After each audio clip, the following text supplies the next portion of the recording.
As-tu déjà entendu parler de Göbekli Tepe? C'est un site ancien en Turquie qui a littéralement fait réécrire les livres d'histoire par les historiens. Il y a plus de 11 000 ans, un groupe d'hommes préhistoriques a créé ce chef-d'œuvre énigmatique qui serait même plus ancien que Stonehenge. Avant sa découverte, les archéologues croyaient que les gens ne connaissaient pas encore le fer et n'étaient pas bien doués pour faire de la poterie. Ils étaient convaincus que la vie sédentaire n'avait émergé qu'avec le besoin d'agriculture. Mais Göbekli Tepe a déjoué cette croyance. Ce lieu a révélé que c'était le temple qui avait ouvert la voie à une vie sédentaire, et non pas un mode de vie agraire. Jusqu'à cette découverte, les chercheurs pensaient que c'était l'agriculture qui avait été le catalyseur de la vie sédentaire. Voici le professeur Schmidt, l'homme dont les découvertes ont bouleversé cette théorie. Il a réussi à prouver que des communautés de chasseurs-cueilleurs avaient posé les toutes premières fondations de ce mode de vie. Retour dans les années 60, d'autres archéologues ont visité la région, mais ils ont totalement manqué le coche. En arpentant la région, ils sont tombés sur une colline, où étaient dispersées quelques dalles de calcaire, et en ont conclu qu'il s'agissait simplement d'un ancien cimetière datant du Moyen-Âge. Ils étaient à loin de se douter qu'il y avait tant à découvrir. En 1994, Schmidt s'est lancé dans sa propre enquête sur les sites préhistoriques de la région. Et surprise, il a immédiatement réalisé qu'il avait découvert quelque chose d'extraordinairement unique. Contrairement aux plateaux plats et stériles voisins, Göbekli Tepe présentait un sommet doucement arrondi, s'élevant à 15 mètres au-dessus du paysage environnant. De façon plutôt comique, la traduction du nom de cet endroit est « la colline Ventru ». Schmidt était sûr que seuls des humains auraient pu créer une chose pareille. Ces morceaux de calcaire brisés qui étaient pris à tort pour des pierres tombales se sont avérés être bien plus passionnants. C'était comme tomber sur un trésor caché. Les fragments ont pris un tout nouveau sens, et Schmidt, avec son équipe, se sont apprêtés à plonger dans les secrets cachés sous la surface. À leur grande surprise, ils n'ont trouvé aucune trace d'habitation. Pas de foyer pour cuisiner, pas de maison, et aucun de ces adorables bibelots d'argile communément trouvés dans des sites voisins du même âge. Cependant, ils ont découvert que ces peuples anciens employaient déjà des outils, comme des marteaux en pierre. Schmidt et son équipe ont donc réfléchi ensemble et se sont livrés à une estimation audacieuse de l'âge des structures en pierre de Göbekli Tepe. Leur estimation a été confirmée par quelques datations au carbone effectuées sur place. L'aspect si ancien de ce lieu commençait enfin à avoir du sens. C'était comme un puzzle qui s'assemblait lentement. On pourrait penser qu'à l'époque, les gens n'avaient pas d'outils dédiés à la création de quelque chose d'aussi impressionnant que Göbekli Tepe. C'est faux. Il s'avère que ces hommes préhistoriques utilisaient des outils en silex au lieu de burin en métal sophistiqué. Ils étaient également doués pour tailler le calcaire plus doux et créer des piliers sur place. Ensuite, ils charriaient les piliers sur une courte distance jusqu'au sommet et les plaçaient verticalement. Une fois que les anneaux de pierre étaient terminés, on les couvrait de couches de terre. Avec le temps, on ajoutait de nouveaux anneaux, et voilà. Ça nous donne une colline épatante pour impressionner les gens dans le futur. Au cours de leur première année de fouilles, l'équipe a retrouvé près de 15 000 fragments d'ossements provenant de créatures sauvages. Les autochtones n'avaient pas d'animaux domestiques et ne cultivaient pas leur propre nourriture. Ils chassaient des bêtes sauvages pour leur repas. Mais les choses étaient sur le point de changer, car l'endroit présentait tout ce dont ils avaient besoin pour commencer à se livrer à l'agriculture. Les scientifiques affirmaient qu'ils disposèrent de céréales et de moutons sauvages qui auraient pu être domestiqués. Et devine quoi? À seulement 32 km de là, dans un village préhistorique, des généticiens ont retrouvé des traces des plus anciennes souches de blé domestiquées au monde. Ces découvertes sensationnelles ont complètement changé notre vision de la civilisation. Dans le passé, les experts pensaient que les gens devaient d'abord apprendre à cultiver, puis s'installer dans un endroit avant de pouvoir y construire des temples, et développer une société complexe. Mais devine quoi? Les recherches de Schmidt bouleversent cette notion. Il affirme que l'effort incroyable consacré à la construction de ces structures étonnantes a en réalité préparé le terrain en vue du développement de sociétés avancées. Cela signifie que ces changements sociétaux et culturels sont survenus avant l'agriculture. Schmitt entretient cette hypothèse fascinante à propos de Göbekli Tepe. Il pense qu'il aurait pu s'agir d'un lieu de sépulture spécial où les gens laissèrent leurs proches. Et voici le plus beau. Le site funéraire était orné de statues élégantes et de symboles représentant des divinités de l'autre monde. L'idée que Göbekli Tepe aurait pu servir de site sacré ajoute une autre couche de complexité à notre histoire. Alors que le véritable intérêt du site peut nous échapper, les réflexions de Schmitt nous invitent à considérer le lien profond qui unit la vie et l'au-delà et le respect que ces sociétés de chasseurs-cueilleurs auraient peut-être nourri pour leurs défunts ancêtres. Maintenant, évoquons les stars du spectacle. Les fascinantes colonnes en forme de T qui dominent Göbekli Tepe. Ces structures mystérieuses mesurent de 3 à 6 mètres de hauteur et représentent très probablement des figures humaines stylisées. Mais l'une d'elles se distingue du reste. Un bas-relief de lion en 3 dimensions. Cette représentation stimule vraiment notre imagination. Pourquoi ? Parce qu'elle suggère la possibilité que des lions aient erré en Anatolie durant la période néolithique. Ces pierres levées sont disposées en cercles et placées dans des fosses rectangulaires. Chaque cercle a une configuration similaire. 2 grands piliers en forme de T au centre, entourés de piliers légèrement plus petits, orientés vers l'intérieur. Tu parles d'un arrangement élégant. Ces imposants piliers atteignent les 5 mètres et pèsent entre 7 et 10 tonnes. Certains d'entre eux sont simples et épurés, tandis que d'autres sont de véritables œuvres d'art avec des gravures complexes. Les renards, les scorpions et les vautours prennent vie, rampent et se tordent sur les côtés des piliers. Mais il n'y a pas que des animaux qui soient représentés sur ces pierres. Certains piliers portent des formes abstraites représentant des hommes et même de petites gravures figurant des vêtements. Certains d'entre eux ont même des ceintures. Enfin, il y a un pilier qui se démarque des autres, comme une véritable rockstar. Ce très ancien pilier de pierre suggère qu'une comète se serait écrasée sur Terre. Cela s'est produit pendant une période froide qui a duré environ un millénaire. Des études antérieures, examinant les carottes de glace du Groenland, avaient déjà évoqué cette théorie de la comète. Mais maintenant, les gravures de Göbekli Tepe la confirment.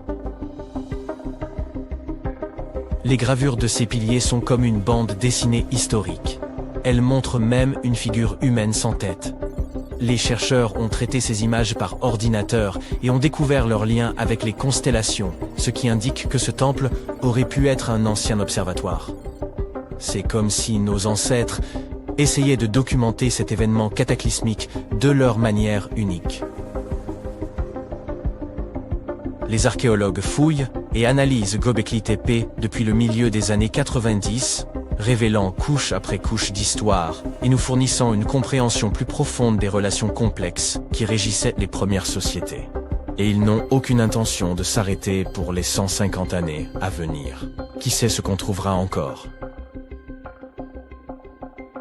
Car vois-tu, Göbekli Tepe a été uniquement considéré comme un site rituel, sans signe d'activité domestique.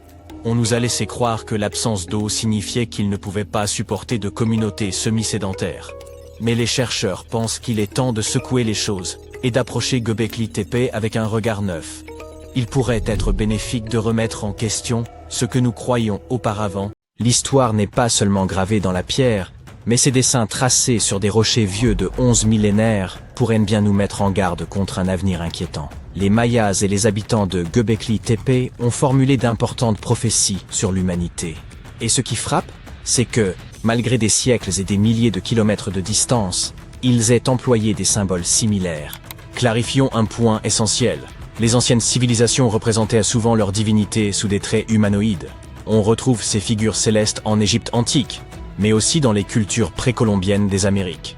Par exemple, les Aztèques vénéraient une divinité majeure qu'ils nommaient Quetzalcoatl. Associé au vent, à Vénus et au soleil, il est parfois représenté dans l'art aztèque affublé d'un petit sac, fait troublant, Une figure ailée très similaire apparaît également dans l'iconographie assyrienne. Il est déjà surprenant que des civilisations n'ayant eu aucun contact direct aient adopté des formes analogues pour figurer leur divinité. Mais qu'elles aient représenté des sacs pratiquement identiques défie toute coïncidence raisonnable. Bien entendu, lorsque nous parlons de sacs, il s'agit de sculptures évoquant des objets dont la forme rappelle celle des sacs modernes. Pas exactement un modèle de haute couture, mais l'idée est là. Certaines théories avancent que cette énigmatique sacoche pourrait être liée au voyage temporel.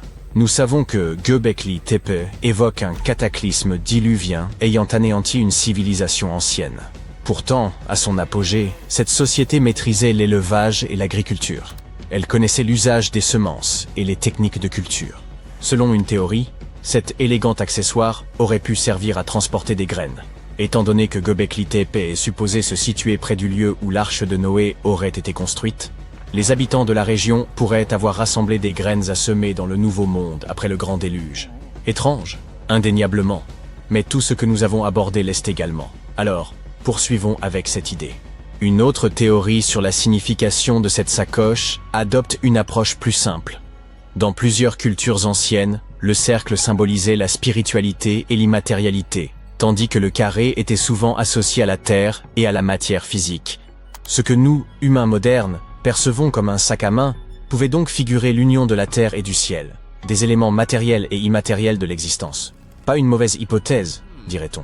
Mais qui sommes-nous pour en juger? Certains, comme Graham Hancock, ne croient pas aux explications précédentes.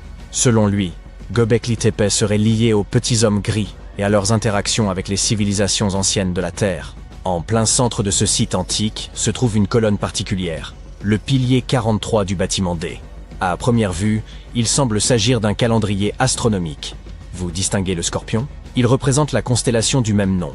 Et cette sphère au centre? Elle évoque l'alignement solaire. Nous savons que des civilisations comme celle des Mayas ou des Incas comptèrent de brillants astronomes. Alors, quel est l'intérêt ici? Il s'avère que les habitants de Göbekli Tepe évoquaient un cataclysme colossal qui aurait anéanti toute forme de vie avant leur époque. Lorsque les astronomes ont reconstitué les angles et positions du pilier 43, ils ont révélé une configuration astrologique remontant à plus de 13 000 ans. La pierre illustre aussi un événement tragique mêlant inondations et pluies de météorites. L'homme, sans tête, il symbolise la fin tragique de l'humanité. Et le serpent surgissant du sol, des vagues gigantesques engloutissant la terre. Il n'y a pas qu'une seule pierre qui raconte cette histoire. Le pilier 56 évoque davantage l'événement du Dryas récent, ou la terreur du ciel comme il était appelé. On y voit des animaux fuir et des vagues se briser sous l'impact des météorites. Mais attendez, alors que le pilier 43 nous donne la date précise de la dernière catastrophe, le pilier 18 du bâtiment D nous révèle la date du prochain cataclysme possible. L'art figuré sur ce pilier met l'accent sur la constellation du Verseau. Vous avez peut-être entendu parler de l'ère du Verseau ou entendu des théories un peu farfelues sur notre entrée dans cette phase. Vous comprenez où je veux en venir? Göbekli Tepe pourrait nous fournir la date du prochain désastre afin que nous ayons le temps de nous préparer. Ces images pourraient constituer un véritable guide de survie pour l'humanité. Ou pas. Cela semblerait complètement absurde s'il n'y avait pas un élément de preuve. Vérifions les faits. La comète Hanski, découverte en 1786, faisait autrefois partie d'une méga-comète de 160 km de large, composée de glace, de métal et de roches. Elle s'est disloquée, créant un champ de débris. À présent, au lieu d'une seule comète géante, ce sont donc des millions de petites comètes. Lorsque la Terre a traversé ces débris, les habitants de Göbekli Tepe ont assisté à une pluie de météores, tous issus de la constellation du Verseau, comme l'indique le pilier 43. Voici la partie inquiétante. Nous traversons ce même champ de débris chaque année. Si vous regardez cette vidéo en septembre, octobre ou novembre, nous sommes en train de le traverser en ce moment même. Il se pourrait donc que ces débris retombent sur la Terre, répétant ainsi l'histoire. Mais pour l'instant, ce n'est qu'une théorie. La question demeure. Comment les habitants de Göbekli Tepe ont-ils eu connaissance d'un événement survenu bien avant leur naissance? En 2019, des fouilles ont été lancées à Karahan Tepe, à environ 65 km de Göbekli Tepe. Cependant, les recherches suggèrent que cet endroit pourrait avoir été occupé encore plus tôt. Göbekli Tepe semble avoir été un lieu de culte ou un observatoire, tandis que Karahan Tepe révèle des signes d'une société organisée. Les fouilles à Karahan Tepe ont mis au jour des artefacts comme des sculptures détaillées, des outils et même d'éventuels vestiges de bâtiments. Cela montre que ces populations n'étaient pas simplement des chasseurs-cueilleurs, mais possédaient une société structurée avec des pratiques spirituelles ou cérémonielles. En 2020, des chercheurs ont découvert plusieurs autres établissements dans la région, suggérant que Göbekli Tepe faisait partie d'une vaste métropole. L'ensemble du site est désormais désigné sous le nom de Taş Tepeler. Le problème, c'est que les mathématiques qui entourent tout cela laissent les scientifiques perplexes. À cette époque, la Terre venait tout juste de sortir de sa dernière ère glaciaire. Les scientifiques pensaient auparavant que les civilisations de l'âge de pierre étaient primitives. Mais de plus en plus de preuves montrent que ce n'était pas le cas. Pour que Göbekli Tepe ait existé avec un tel niveau technologique il y a 12 000 ans, il a dû y avoir une civilisation encore plus ancienne. Ce type de technologie ne surgit pas de nulle part, et en réalité, nous avons beaucoup d'autres preuves de sociétés avancées. Prenons les Mayas, par exemple. Des découvertes récentes ont montré qu'ils étaient bien plus avancés qu'on ne l'avait d'abord cru. Ils ont construit des villes gigantesques dont les routes pouvaient atteindre 40 mètres de large, bordées de blanc pour guider les voyageurs la nuit. Un exploit que l'on pourrait attendre dans des pays comme le Portugal ou l'Angleterre. Ces routes, parfois surélevées au-dessus des marécages, formaient un réseau de plus de 964 peuplements, ressemblant à une immense toile d'araignée. Un groupe de scientifiques s'intéresse à cette théorie, et ce pourrait être le lien entre toutes les spéculations que nous avons partagées dans cette vidéo. Après tout, des êtres venus du ciel pourraient être descendus sur Terre pour avertir les habitants de Göbekli Tepe de la destruction d'une civilisation encore plus ancienne que la leur. Ou peut-être pas. N'oubliez pas de conserver votre esprit critique en dépit de tout ce que vous entendez sur Internet. En tout état de cause, Göbekli Tepe suscite autant de suspicions que Stonehenge ou les grandes pyramides d'Égypte. Si l'on saupoudre l'équation de petits hommes verts, cela explique en partie comment ces incroyables exploits d'ingénierie ont été réalisés. Mais cela sous-estime aussi les capacités de réflexion de nos ancêtres. Une des caractéristiques principales de l'architecture de Göbekli Tepe sont ses piliers en forme de T. Les plus lourds pèsent 20 tonnes et mesurent environ 6 mètres. Ces piliers ont été parfaitement érigés, sans la moindre égratignure. Certes, c'est difficile à réaliser sans machines modernes, mais peut-être ont-ils trouvé une méthode et y sont-ils parvenus au moyen d'efforts considérables. Au cas où vous ne sauriez pas de quoi on parle, cet homme aurait percé le secret des bâtisseurs. La Tour de Londres est le symbole de l'autorité royale britannique. Durant près d'un millénaire, elle a accueilli rois, reines et joyaux de la couronne. Elle a successivement fait office de forteresse, de palais et de prison, et figure parmi les sites historiques les plus étudiés et documentés au monde. Pourtant, des archéologues y ont mis au jour des restes humains troublants, enfouis à seulement 3 mètres sous le passage. À qui appartiennent-ils? Et comment ont-ils pu rester cachés si longtemps? La Tour de Londres se dresse sur la Tamise, au cœur de la capitale. Véritable château médiéval, elle se distingue par ses épaisses murailles de pierre bien conservées, ses portes fortifiées et ses tours de guet dignes du cinéma. Elle fut édifiée il y a près de 1000 ans, lorsque Guillaume le Conquérant s'empara de l'Angleterre.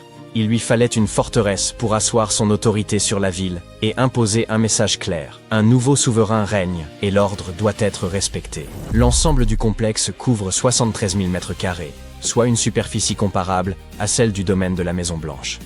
Les joyaux de la couronne y sont encore conservés et exposés sous haute surveillance. Pendant des siècles, la citadelle servit aussi de prison de haute sécurité, accueillant des détenus de premier plan. Toutefois, elle ne se limita pas à enfermer des gens. Elle abrita également une ménagerie royale peuplée de lions, d'éléphants et de léopards. Le roi de Norvège alla jusqu'à offrir un ours polaire, autorisé à nager dans la Tamise, attaché à une longue laisse, pour y pêcher. Parmi les principales attractions figure la Tour Blanche, imposant donjon de pierre culminant à environ 27 mètres, qui demeura durant des siècles le plus haut édifice de Londres. Les souverains faisaient blanchir ces pierres afin qu'elles resplendissent, la transformant en un repère éclatant dominant la ville sombre et boueuse.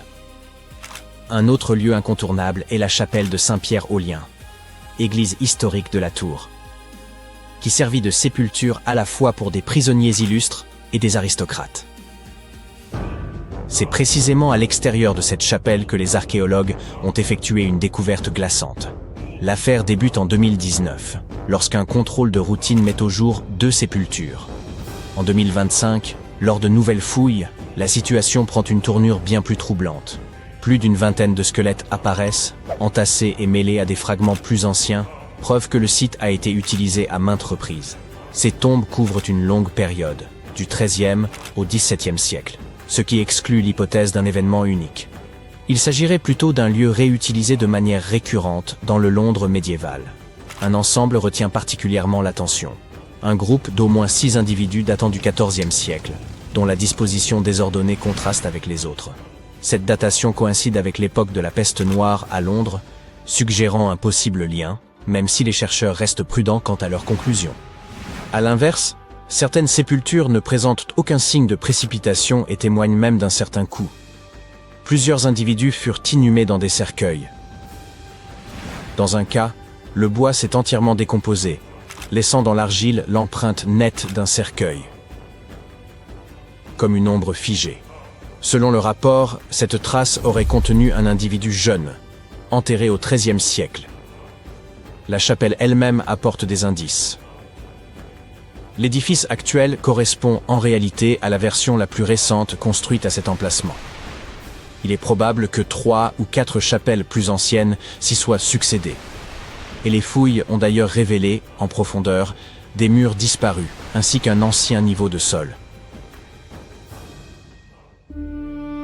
Que peut-on encore apprendre de ces individus?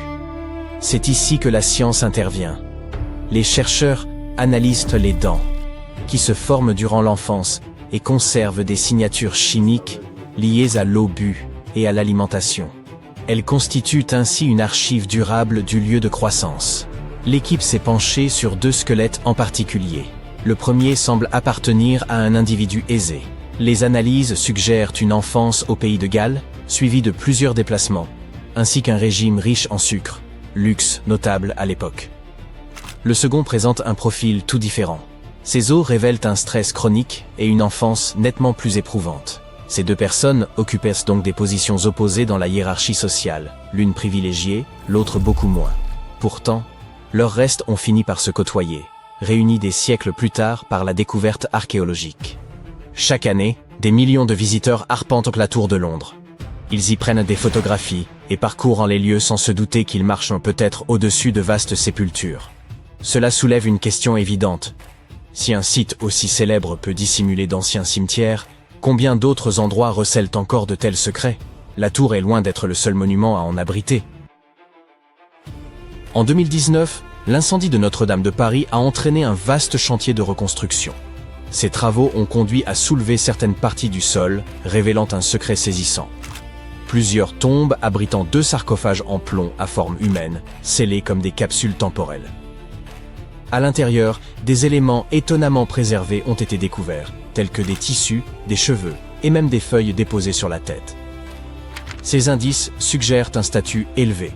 Contre toute attente, les chercheurs ont pu identifier l'un des défunts comme étant Antoine de la Porte, dignitaire ecclésiastique décédé en 1710.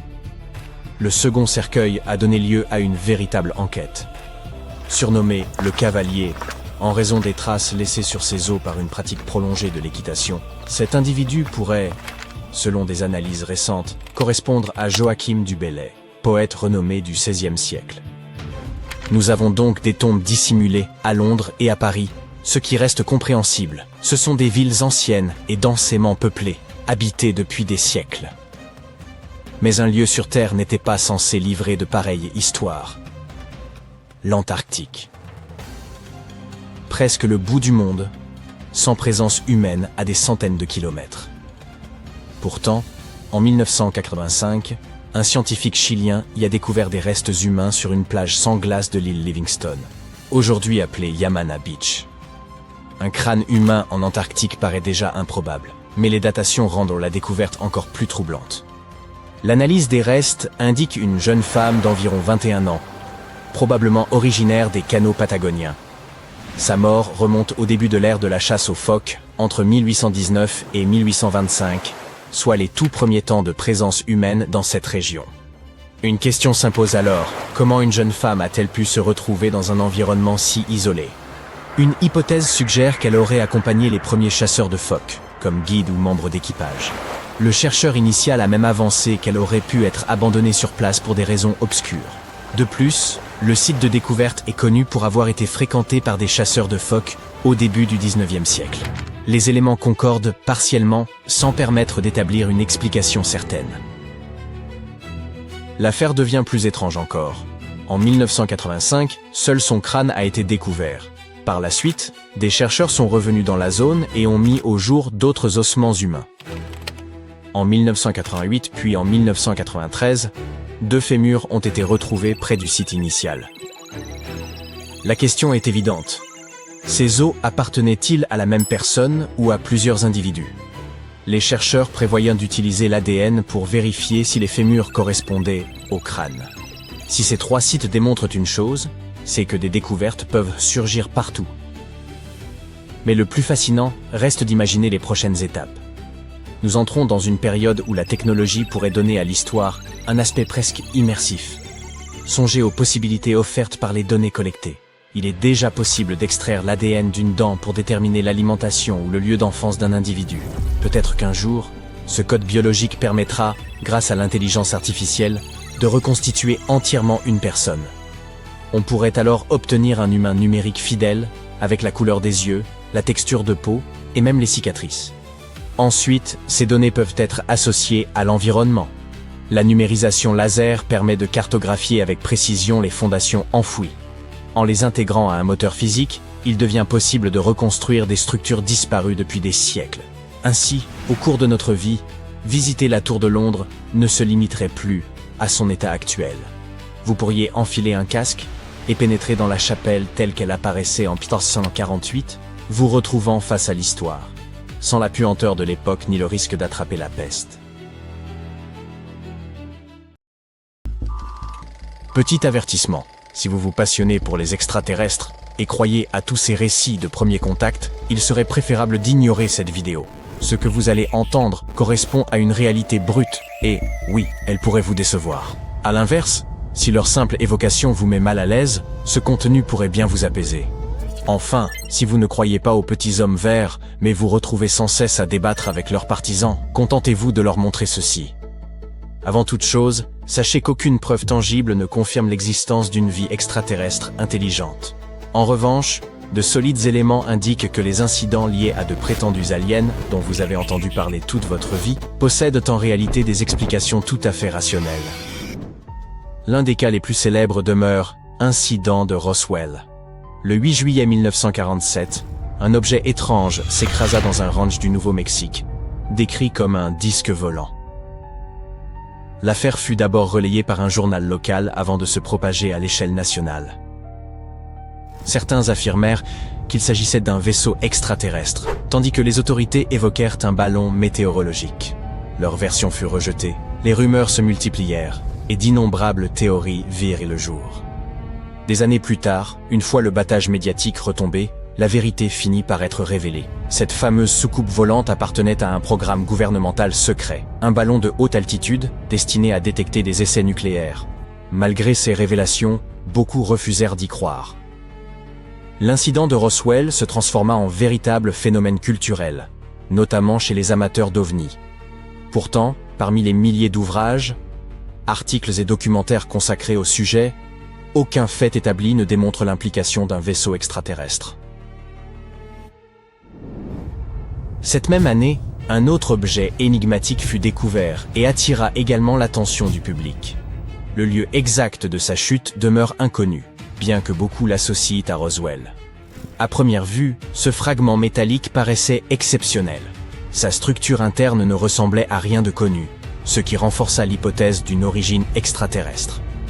Des analyses plus poussées révélèrent toutefois un alliage composé de magnésium et de zinc, avec quelques traces de bismuth, de plomb et d'autres éléments. Certes, leur seule présence n'atteste pas d'une fabrication terrestre, ces substances étant répandues dans l'univers. Cependant, l'étude de la composition isotopique du magnésium et des autres matériaux permit aux scientifiques de conclure que cet alliage avait bien été produit sur Terre. Néanmoins, un élément de l'échantillon suscita des interrogations, le bismuth. Ce composant attira particulièrement l'attention des chercheurs. Certains avancèrent l'idée que des extraterrestres pourraient l'utiliser dans des systèmes de propulsion ou de vol. Toutefois, ces hypothèses restaient entièrement spéculatives. Le bismuth analysé contenait en réalité des impuretés, démontrant clairement une production selon des procédés industriels terrestres classiques, et non à l'aide d'une technologie inconnue. Or, une telle technologie exigerait un alliage de bismuth parfaitement pur. Or, les analyses révélèrent la présence d'impuretés de plomb, preuve évidente qu'aucune origine extraterrestre n'était en cause. L'objet fut donc fabriqué sur Terre par des humains. Son mode de production demeurait néanmoins atypique, en raison de la combinaison spécifique des éléments. Il présentait également des traces de dommages liées à un impact ainsi qu'à une exposition thermique. Il s'agissait très probablement d'un composant appartenant à un autre ballon de surveillance classifié. Que diriez-vous d'un autre incident associé aux extraterrestres? Examinons à présent le signal WOW. En 1977, un radiotélescope situé dans l'Ohio capta un signal inhabituel en provenance de l'espace profond. Celui-ci dura 72 secondes et se distingua nettement du bruit de fond cosmique. L'astronome Jerry Ehman, à l'origine de sa détection, fut si surpris qu'il inscrivit un « wow » sur ses relevés. La communauté scientifique envisagea brièvement qu'il puisse s'agir d'un message issu d'une technologie extraterrestre, mais le signal ne fut jamais observé de nouveau. Des explications ultérieures suggérèrent qu'il provenait des émissions radio d'une étoile à neutrons, amplifiée par un nuage d'hydrogène froid. D'autres cas similaires disposent également d'interprétations rationnelles accessibles en ligne. Toutefois, ces événements remontent à plusieurs décennies. Qu'en est-il alors des récits contemporains? Vous avez sans doute vu des vidéos filmées par des pilotes montrant des objets rapides et insaisissables. Après analyse, les scientifiques relevèrent un point troublant. Leur comportement semblait contredire les lois de la physique. Si un objet se déplaçait à de telles vitesses dans l'air ou dans l'eau, la friction devrait engendrer une traînée thermique visible ou une lueur de plasma. Or, rien de tel n'apparaît dans ces images. Faut-il pour autant y voir une technologie extraterrestre? Rien n'est moins sûr. L'explication la plus simple reste que les caméras utilisées n'étaient pas suffisamment performantes pour restituer fidèlement ce qui se passait. Nous ignorons la distance séparant l'objet de la caméra, tout comme sa vitesse réelle. Il peut tout aussi bien s'agir d'un artefact visuel, d'un défaut de capteur ou d'une distorsion optique. Si vous êtes encore convaincu que ces images montrent de véritables ovnis, posez-vous une question simple. Pourquoi, après tant d'années, ne disposons-nous toujours d'aucune vidéo de qualité? Pourquoi sont-elles systématiquement floues, en basse résolution, souvent en noir et blanc? Des millions d'images floues ne valent rien face à une seule séquence claire en haute définition. Or, une telle preuve n'existe pas. La probabilité que ces observations relèvent d'illusions d'optique ou d'erreurs instrumentales est bien supérieure à celle d'une origine extraterrestre. Beaucoup souhaitent croire aux aliens et amplifient donc chaque information évoquant une technologie venue d'ailleurs. Un exemple frappant est Oumuamua, premier objet détecté à avoir traversé notre système solaire depuis l'espace interstellaire. Certains ont affirmé qu'il s'agissait d'une sonde extraterrestre. En réalité, il s'agissait presque certainement d'un corps naturel, comparable à un astéroïde interstellaire. Vous souvenez-vous de la récente panique entourant 3i Atlas? Des rumeurs en ligne prétendaient qu'il s'agissait d'un objet artificiel qui s'approcherait de la Terre en novembre 2025 et changerait nos vies à jamais. Novembre est passé. L'objet s'éloigne. Aucune invasion extraterrestre n'a eu lieu.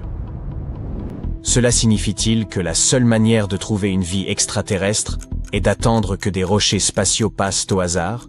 Ou d'espérer que quelqu'un filme un ovni en 4K? Pouvons-nous faire quelque chose? Oui, nous pouvons rechercher des technosignatures. Les technosignatures sont des signes d'activité technologique susceptibles d'être produits par une intelligence. À l'inverse, les biosignatures, comme les microbes ou certaines molécules, témoignent d'une vie élémentaire, mais leur détection à l'échelle cosmique demeure extrêmement complexe. Les technosignatures sont plus accessibles. Elles incluent des signaux radio, des émissions laser ou des polluants atmosphériques comme le dioxyde de carbone ou le méthane. La Terre elle-même émet de telles signatures détectables à distance. Dès lors, pourquoi ne pas chercher ces mêmes indices sur d'autres mondes? Par où débuter? Il y a plus de 6000 exoplanètes connues. Toute technologie extraterrestre reposerait sur les mêmes principes de physique et de chimie que les nôtres, puisque leurs lois sont supposées universelles. Il est donc envisageable que d'immenses panneaux solaires, sur une planète lointaine, génèrent un excès de chaleur détectable. De même, une industrie à grande échelle pourrait émettre des composés chimiques observables grâce à de puissants télescopes. Les chercheurs disposent d'une liste de technosignatures à surveiller. Lorsqu'un signal semble correspondre à ces critères, le véritable travail commence. Il faut déterminer s'il provient d'une technologie ou d'un phénomène naturel. Il y a quelques années, des astronomes ont étudié Étoile de Tabi, située à environ 1280 années-lumière. Ils ont observé un assombrissement inhabituel, comme si un objet colossal en masquait périodiquement la lumière. Ce comportement étrange a alimenté des hypothèses évoquant des mégastructures extraterrestres, voire un gigantesque vaisseau à proximité. En réalité, ce phénomène s'explique simplement par la présence de poussière cosmique. C'est pourquoi chaque technosignature exige une vérification rigoureuse. À ce jour, aucune n'a été confirmée. L'univers est vaste, les planètes extrêmement éloignées, et il est possible que nous soyons tout simplement incapables de nous détecter mutuellement. Même s'il existe une autre vie intelligente, la communication pourrait demeurer hors de portée avec les technologies actuelles, tant pour eux que pour nous. Le physicien italo-américain Enrico Fermi a résumé cette énigme par une simple question. Où est tout le monde? Comment expliquer qu'aucune civilisation, dans l'immensité du cosmos, ne nous ait encore contactés? La réponse la plus troublante est aussi la plus simple. Peut-être sommes-nous vraiment seuls? Certes, il est envisageable que les extraterrestres choisissent de ne pas entrer en contact, ou qu'ils ne disposent pas encore des moyens de communiquer à travers les étoiles. Mais soyons réalistes, l'existence des extraterrestres demeure, à ce jour, hautement improbable. Au fil du temps, les archéologues ont mis au jour une foule de trésors sur les pierres runiques. Malédictions, poèmes, formules magiques protectrices, et même des querelles d'héritage. Pourtant, un artefact norrois récemment exhumé, nommé pierre de Svingerud, ne porte qu'un seul mot. Cela peut sembler bien fade, mais détrompez-vous, il s'agirait peut-être de la plus ancienne pierre runique jamais découverte. Près de 2 millénaires d'existence, et ce n'est pas tout. Les fouilles se poursuivent, et selon ce que l'on découvrira ensuite, elles pourraient révéler des secrets et éclairer le véritable sens de ces mystérieuses runes magiques. Voyons à présent jusqu'où l'on peut réécrire l'histoire connue avec un simple mot gravé dans la pierre. Il y a fort longtemps, durant les premiers siècles de notre ère, les Scandinaves croisèrent la route des Romains. Ils échangèrent des biens comme le verre ou l'argent, et peu à peu, les coutumes romaines, y compris l'usage de l'écrit, s'implantèrent au nord. Les peuples nordiques, séduits par l'alphabet romain, désiraient néanmoins disposer de leurs propres signes. C'est ainsi qu'ils mirent au point un système original de caractères, qu'ils baptisèrent runes. Près de 20 siècles plus tard, en 2021, des archéologues exploraient un site funéraire de l'âge du fer aux abords du village de Svingerud, à l'est de la Norvège. Parmi les sépultures à crémation, ils mirent au jour une dalle de grès rougeâtre destinée à devenir un élément central d'une découverte archéologique majeure de Norvège. D'une taille comparable à celle d'une table basse, la pierre mesure un peu plus de 30 cm de large. Elle fut exhumée aux côtés de restes calcinés et de charbon, éléments caractéristiques d'une ancienne tombe cinéraire. Les runes qu'elle porte, gravées de manière grossière et peu profonde, semblent avoir été tracées à l'aide d'un objet pointu, tel un couteau ou une aiguille. Les pierres runiques ne sont pas rares, et les archéologues ont souvent l'occasion d'en mettre au jour, en particulier dans cette région. Toutefois, les analyses indiquent que tant le site funéraire que les inscriptions gravées sur la pierre remontent probablement à une période comprise entre le 1er et le 3e siècle. Cela nous situe bien avant l'ère viking, officiellement amorcée aux environs de l'an 800, ce qui en fait l'un des plus anciens témoignages fiables de l'écriture scandinave. À première vue, ces gravures évoquent soit des symboles mystiques destinés à solliciter l'aide des divinités nordiques, soit de simples entailles désordonnées tracées par un homme furieux frappant la pierre. Pourtant, il s'agit bien de lettres authentiques, maladroites, certes, mais volontaires. Ce système d'écriture ancestrale était utilisé par les tribus germaniques établies en Europe du Nord. On le retrouvait gravé sur du bois, des os ou de la pierre. Les signes, aux formes droites et anguleuses, s'expliquent par la difficulté à tracer des courbes avec les outils rudimentaires de l'époque. Au contact de l'Empire romain, Les tribus germaniques n'empruntèrent pas simplement les lettres latines, elles s'inspirèrent du principe même de l'écriture et conçurent leur propre système. Cet alphabet originel fut nommé Futhark ancien. Il comportait 24 caractères, retrouvés sur des objets datant approximativement du 2e au 8e siècle de notre ère. Ce nom vient de ses 6 premières lettres, F, U, TH, A, R et K. Chaque rune possédait probablement un nom reflétant le son qu'elle représentait. Ainsi, la rune associée au son A s'appelait Ansuz. Cependant, nul contemporain ne nous a laissé de guide expliquant ces noms. En vérité, la capacité à les lire fut perdue durant des siècles, jusqu'à ce qu'en 1865, le linguiste norvégien Sophus Bugge les déchiffre, en recoupant divers indices. Il étudia les alphabets runiques postérieurs ainsi que des poèmes anciens faisant mention des runes, à la manière d'un enquêteur reconstituant un portrait à partir de témoignages épars. Pour de nombreuses runes, notamment les plus anciennes du Futhark ancien, le sens demeure incertain et sujet à débat. Elle n'était pas connue du grand public, comme en témoigne le fait que seules environ 350 inscriptions nous soient parvenues. Ce manque de diffusion évolua lorsque le proto-norrois se transforma en vieux norrois, la langue des redoutables vikings. L'alphabet fut alors simplifié. Les 24 runes initiales furent réduites à 16, donnant naissance au Futhark récent, bien plus largement utilisé. Les runes n'étaient point pas destinées à la rédaction d'ouvrages ou à la tenue de chroniques quotidiennes. On les retrouvait gravées sur des pierres tombales, des armes ou divers objets usuels. On estime qu'elles servaient à marquer une possession, honorer un défunt, transmettre un message succinct ou encore offrir une protection magique. À leur début, certaines runes revêtaient sans doute une valeur spirituelle ou rituelle particulière. Un aspect fascinant des pierres runiques réside dans leur usage fréquent à des fins d'autopromotion ou de vantardise. Un peu comme un ancien statut publié sur un réseau social, mais gravé dans la pierre. L'un des exemples les plus parlants est une pierre du XIe siècle commandée par un certain Wigmund, qui s'y désigne lui-même comme « le plus malin des hommes ». Il précise même qu'il était capitaine de navire et s'est assuré que nul n'ignore ses faits de son vivant. Dans le poème norrois Havamal, Odin raconte s'être suspendu à l'arbre du monde durant 9 nuits, transpercé d'une lance afin d'acquérir la connaissance des runes.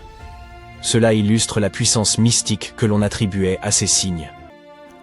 Il n'est donc guère surprenant que le mot « rune » dérive d'un terme proto-germanique signifiant « secret » ou « murmure ». On dit souvent que les mots détiennent un pouvoir, et pour les anciennes tribus germaniques, ce pouvoir revêtait une véritable dimension magique. Voilà pourquoi il importe de savoir à quel moment cette magie est née, et la pierre de Svingerud peut nous éclairer, car il ne s'agit pas seulement de connaître la date de son inscription, mais aussi d'en comprendre le contenu, l'emplacement et le contexte. Le lieu de sa découverte constitue déjà un site archéologique majeur, renommé pour ses trouvailles remarquables, notamment le célèbre casque de Geirmundbu, seul casque viking jamais retrouvé en Norvège. La pierre avait été déposée dans une fosse de crémation, aux côtés des restes d'un adulte et de quelques effets personnels. Grâce à l'analyse du charbon et des fragments osseux, les chercheurs ont pu déterminer son ancienneté, en recourant à la datation au radiocarbone. La pierre de Svingerud n'est nullement le premier artefact nordique ancien portant des runes découverts par les archéologues, loin de là. Les gens gravaient autrefois des runes sur divers objets du quotidien. Peignes, bijoux, couteaux. Certains spécimens pourraient même être d'un âge comparable. D'autres fragments comportent également des runes, mais sont souvent brisés, dispersés ou impossibles à dater précisément. Toutefois, la datation au radiocarbone a permis de confirmer que la pierre de Svingerud constituait à ce jour la plus ancienne pierre runique connue. L'inscription qu'elle porte suggère une fonction rituelle et peut-être même un message adressé aux défunts. L'inscription est brève, un seul mot, Idiberög. Son sens exact demeure inconnu. La portion la plus lisible mentionne Idibera, et la majorité des spécialistes estiment qu'il s'agit vraisemblablement d'un nom propre. Peut-être une forme génitive, signifiant d'Idibera ou appartenant à Idibera. Il pourrait donc s'agir du nom de la personne ensevelie ou de celui d'une figure honorée. Il est fort probable qu'il s'agisse d'un prénom féminin, ce qui ferait d'Idibera la première femme connue à avoir été associée à l'écriture runique. Les chercheurs estiment aujourd'hui que la pierre de Svingerud appartenait à un monument plus grand. Ils ont mis au jour plus d'une douzaine de fragments de grès éparpillés parmi plusieurs tombes du site. Une fois assemblés en laboratoire, ces morceaux s'imbriquaient parfaitement, comme un puzzle, ce qui suggère qu'ils provenaient tous d'une même pierre dressée. Le fragment principal, comportant l'inscription, fut découvert dans une sépulture, tandis que d'autres pièces similaires reposaient dans des fosses de crémation voisines.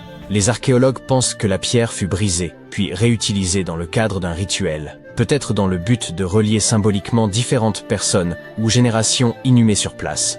Au lieu de signaler une seule sépulture, elle aurait d'abord servi de mémorial, avant d'être redistribuée dans d'autres tombes comme geste rituel. Certains avancent même que ces runes auraient été gravées par des individus distincts à différentes époques. Modeste en apparence, la pierre de Svingerud n'en demeure pas moins un jalon essentiel. Étant la plus ancienne pierre runique connue dans un contexte archéologique sécurisé, elle pourrait éclairer les origines mêmes de l'écriture dans le nord de l'Europe. Cette découverte norvégienne montre que les runes étaient déjà associées au rituel, à la mémoire, et peut-être aussi aux femmes. Et si elles ne constituent qu'un fragment d'un monument plus vaste, alors ce que nous en connaissons n'est qu'un aperçu. De tels artefacts redéfinissent notre compréhension de la période pré-viking, et avec un peu de chance, d'autres pierres suivront, peut-être même l'œuvre d'une autre femme graveuse de runes. Avez-vous déjà vu des balles de cricket âgées de 3 milliards d'années? Les sphères de Klerksdorp, découvertes dans des dépôts de pyrophilites en Afrique du Sud, ont secoué la communauté scientifique. Elles ressemblent en effet à de petites balles de cricket anciennes, avec des lignes similaires à des coutures autour du milieu. Dans les années 80, certains ont prétendu que ces sphères avaient été fabriquées par une civilisation antédiluvienne dont nous ignorions tout. Un conservateur de musée a même raconté qu'elles tournaient d'elles-mêmes dans leurs vitrines. Et une émission de télévision a également invité un voyant qui affirmait que ces sphères étaient les fragments d'un ancien vaisseau spatial. Mais selon les géologues, ces sphères sont en fait des concrétions assez courantes, ou des objets sphériques formés à partir de minéraux différents de ceux de la roche environnante. Ces lignes semblables à des coutures ne sont que les empreintes des couches de la roche d'origine accumulées au fil du temps. Les sphères de Klerksdorp présentent différentes formes, allant de sphères légèrement aplaties à des disques distincts. Concernant l'épisode où l'une de ces sphères aurait tourné d'elle-même, le conservateur du musée de Klerksdorp a également apporté une clarification. Il a expliqué que lorsqu'il avait placé l'une des sphères en vitrine lors de la visite d'un journaliste, cette dernière avait légèrement pivoté en raison de sa forme. De plus, la région où se trouve le musée subit fréquemment des secousses dues aux activités minières à proximité. Les empreintes de pas humanoïdes les plus anciennes pourraient n'en pas dater de 6 millions d'années. Elles ont été découvertes sur l'île de Crète en 2002. Si cette datation est correcte, cela signifierait que les ancêtres des premiers humains auraient pu migrer entre l'Europe et l'Afrique beaucoup plus tôt que nous ne le pensions auparavant. Cela ne remet pas en cause l'Afrique en tant que berceau de l'humanité, mais pourrait simplement prouver que nos ancêtres primitifs se déplaçaient déjà entre les continents. Certains chercheurs pensent que ces empreintes auraient été laissées par une créature bipède, possiblement liée à un ancêtre humain surnommé El Greco. D'après les scientifiques qui les ont étudiées, ces empreintes présentent une forme très similaire à celle de l'homme, avec 5 orteils et un gros orteil parallèle. Toutefois, certains demeurent sceptiques et suggèrent que ces empreintes appartiendraient plutôt à un singe européen tardif. Une nouvelle étude a analysé des micro-organismes marins fossilisés dans les roches sédimentaires pour dater ces empreintes et confirmer qu'elles remontent effectivement à 6 millions d'années. La prochaine découverte fascinante qui captive les scientifiques est le pot de Dorchester. Ce récipient de métal, magnifiquement façonné, est orné de motifs géométriques élaborés en argent. Découvert à Dorchester, quelle surprise, en 1852, dans des circonstances plutôt inhabituelles, le pot s'est brisé en 2 morceaux lors d'une puissante explosion. Les scientifiques pensent qu'il était à l'origine encastré dans une roche ou un bloc connu sous le nom de poudingue. La roche d'où provient le pot de Dorchester date d'environ 500 millions d'années, ce qui pourrait indiquer que le pot lui-même est tout aussi ancien. Toutefois, la théorie actuelle, et bien moins excitante, suggère que le pot de Dorchester ne serait qu'un bougeoir de l'époque victorienne. Ces objets étaient très en vogue à l'époque. Il n'est donc guère surprenant de retrouver un article aussi sophistiqué de cette période. Le pot de Dorchester appartient à la catégorie des objets manufacturés incongrus. Ce sont des objets qui semblent bien trop avancés pour l'époque à laquelle ils sont censés appartenir. Si nous acceptons que le pot ait 500 millions d'années, cela signifie que son créateur était très en avance sur son temps en termes d'artisanat et de technologie. Un mystère supplémentaire est que le pot porte la gravure d'une plante probablement disparue de la Terre il y a plus de 100 000 ans, renforçant l'hypothèse de son incroyable ancienneté. Enfin, il semble que la plus ancienne carte d'Europe soit une pierre vieille de 4000 ans. Cette dalle de l'âge du bronze, découverte en France en 1900 dans un ancien cimetière, présente des gravures représentant en 3 dimensions le réseau du fleuve Odet, et ce avec une précision remarquable d'environ 80% sur une distance de 29 km. Il existe d'autres cartes gravées dans la pierre à travers le monde, mais celle-ci est unique, car elle représente une zone spécifique à l'échelle. Les gravures de la dalle ne cartographient pas seulement les rivières et les collines, mais aussi les peuplements, les tumulus et les systèmes agraires. Les archéologues affirment que cette dalle n'était pas utilisée pour se repérer, mais plutôt pour symboliser un certain pouvoir.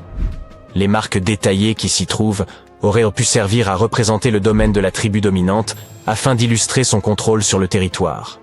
Lorsque leur chef a perdu le pouvoir, cette dalle a probablement été réutilisée comme partie d'une chambre funéraire. Cet artefact unique était conservé dans la cave d'un musée et pendant des décennies, il est resté inaperçu jusqu'à ce que plusieurs chercheurs, en lisant d'anciens rapports à son sujet, décident de l'examiner.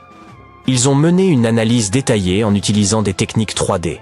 Leurs recherches ont ainsi prouvé que les créateurs de cette dalle avaient non seulement gravé des lignes dans la roche, mais aussi modifié sa surface pour refléter avec une grande précision la topographie du paysage. Le cube de Salzbourg, également connu sous le nom de fer de Wolfsegg, a été découvert à la fin du 19e siècle en Autriche. Ne vous laissez pas tromper par son nom, car il ne ressemble pas du tout à un cube. C'est plutôt un objet arrondi avec 2 côtés plats. Au milieu se trouve une rainure, et sa surface est couverte de fossettes et de cratères. Cette apparence unique a conduit beaucoup de monde à penser qu'il pourrait s'agir d'un objet extraterrestre. Des ouvriers ont accidentellement découvert cet artefact en faisant éclater une veine de charbon estimée à plus de 60 millions d'années. Le cube de Salzbourg a été déplacé entre différents musées, a mystérieusement disparu au début du XXe siècle, puis a finalement réapparu. Un professeur de l'université de Bonn a suggéré qu'il pourrait provenir d'une météorite. Cependant, aucune trace d'éléments normalement présents dans les météorites, comme le cobalt ou le nickel, n'a été trouvée. Les chercheurs ont ensuite pensé qu'il pouvait s'agir d'un objet fabriqué par l'homme, un bougeoir de l'époque victorienne, qui sait.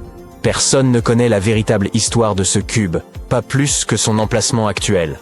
Et oui, il a de nouveau disparu. Avez-vous entendu parler de l'empreinte de Meister ? Il s'agit d'une empreinte de sandales fossilisées découverte en 1968 qui a suscité énormément d'intrigues. Un trilobite se trouve à l'intérieur de l'empreinte. Or, ces créatures sont censées avoir disparu environ 500 millions d'années avant l'apparition de l'homme. Cependant, de nombreux historiens pensent que cette datation est exagérée. Lorsque Meister a découvert le fossile, celui-ci a été authentifié. Toutefois, le scientifique qui a procédé à cette authentification n'a pas confirmé qu'il s'agissait d'une empreinte de sandales humaines. Il a seulement reconnu la présence d'un trilobite. Un autre scientifique, en visitant le site, a découvert une empreinte de 15 cm qu'il pensait être celle d'un mocassin d'enfant, bien que ses chaussures aient semblé neuves. Alors, pourrait-il s'agir d'une trace de voyage temporel, d'un signe que les humains existaient des millions d'années plus tôt que nous ne le pensions, ou d'une preuve que quelqu'un d'autre a visité notre Terre primitive ? Ou peut-être est-ce simplement une formation rocheuse qui ressemble à une trace de sandales ? Toutes ces questions demeurent sans réponse. En juin 1936, un couple se promenait le long de Red Creek à London, au Texas, lorsqu'ils ont découvert quelque chose d'inhabituel. Un morceau de bois émergeant d'une ancienne formation rocheuse. Environ 10 ans plus tard, leur fils curieux décida de briser la roche pour voir ce qui se trouvait à l'intérieur. Il découvrit alors un marteau qui semblait étonnamment moderne. Par la suite, un passionné d'objets insolites estima que la roche enveloppant le marteau datait de la période du Crétacé. Cela signifierait que quelqu'un aurait laissé tomber un marteau du 19e siècle à une époque où des dinosaures comme le Triceratops étaient encore présents sur Terre. Si ce marteau datait réellement du Crétacé, cela remettrait en cause toute la théorie de l'évolution. Mais si ce marteau était moderne, cela signifierait que la formation rocheuse d'où il provenait était beaucoup plus récente que nous ne le pensions. Et si je vous disais que les extraterrestres que nous imaginons tous comme de petits hommes verts pourraient en réalité ressembler à des terriens tout à fait normaux et se détendre en Europe? C'est la péninsule ibérique, et les personnes qui y vivent sont sous suspicion. Voici la raison. D'une manière ou d'une autre, des parties des artefacts les plus importants de la civilisation ibérique, appelés trésors de Villena, sont fabriqués à partir de métal, qui ne peut tout simplement pas être trouvé sur Terre, car c'est du métal provenant d'une météorite. Abordons cela étape par étape. Voici l'artefact lui-même, trésor de Villena, et il est composé de 59 objets différents. Des bols, des bouteilles et des bracelets. Y a-t-il un motif là, avec tous ces baies? Au total, la découverte pèse environ 9 kg, dont 8 kg sont en or de 23,5 carats.